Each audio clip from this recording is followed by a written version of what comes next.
রাজারহাটে আক্রান্ত পঞ্চায়েত প্রধান, অফিসে ঢুকে পঞ্চায়েত প্রধানকে মার, চুলের মুঠি ধরে পিঙ্কি মণ্ডলকে মারধর করা হয় বলে অভিযোগ। 15 থেকে 16 জন মিলে বেধড়ক মারধর করে বলে অভিযোগ। জমি বিবাদের জেরেই এই মারের অভিযোগ। টেকনো সিটি থানায় অভিযোগ দায়ের হয়েছে ইতিমধ্যে। আরো একবার জানিয়ে রাখতে চাইবো, রাজারহাটে আক্রান্ত পঞ্চায়েত প্রধান।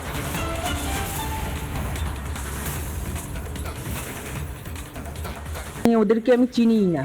আমি তখন বিডিও অফিসে বার হচ্ছিলাম, কথা বলতে বলতে যে কেন তোমরা এই করছো না করছো, এই করতে করতেই ব্যাস ওনার ছেলে আর কি মোবাইলে হচ্ছে কি যে কথাটা তুলছিল। শুধু আমি জাস্ট বলেছি যে কেন রেকর্ডিংটা করছো, প্রধানের গায়ে হাত দেবে।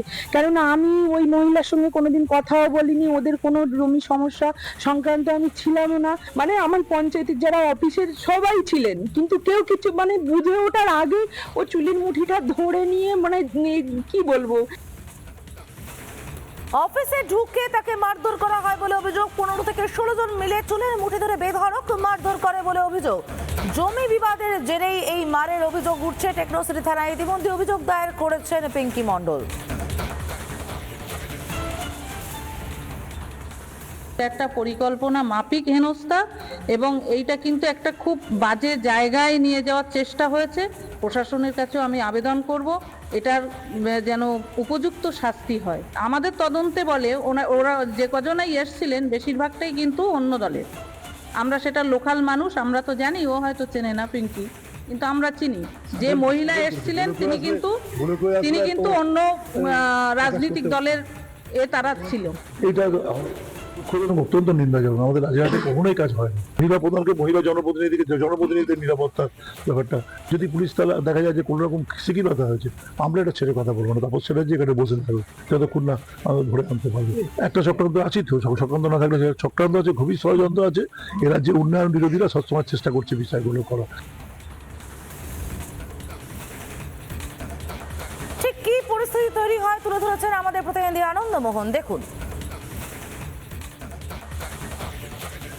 জমি সংক্রান্তের বিবাদের জেরে মারধর করা হলো পাথরঘাটা পঞ্চায়েতের প্রধান পিঙ্কি মণ্ডলকে। অভিযোগ, রাজারহাট এলাকার যে পাথরঘাটা গ্রাম পঞ্চায়েত রয়েছে সেখানে একটি জমির বিবাদ দীর্ঘদিন ধরে চলছে।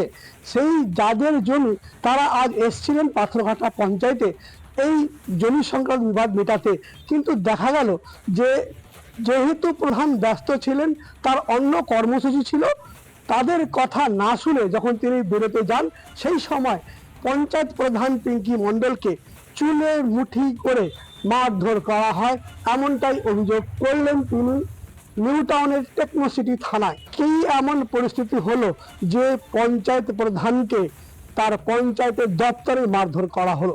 আনন্দমোহন ঝা, রিপাবলিক বাংলা, নিউ টাউন।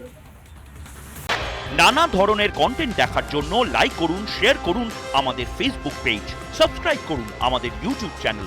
পাশাপাশি অন্যান্য ব্রেকিং নিউজের জন্য অবশ্যই চোখ রাখুন রিপাবলিক বাংলায়।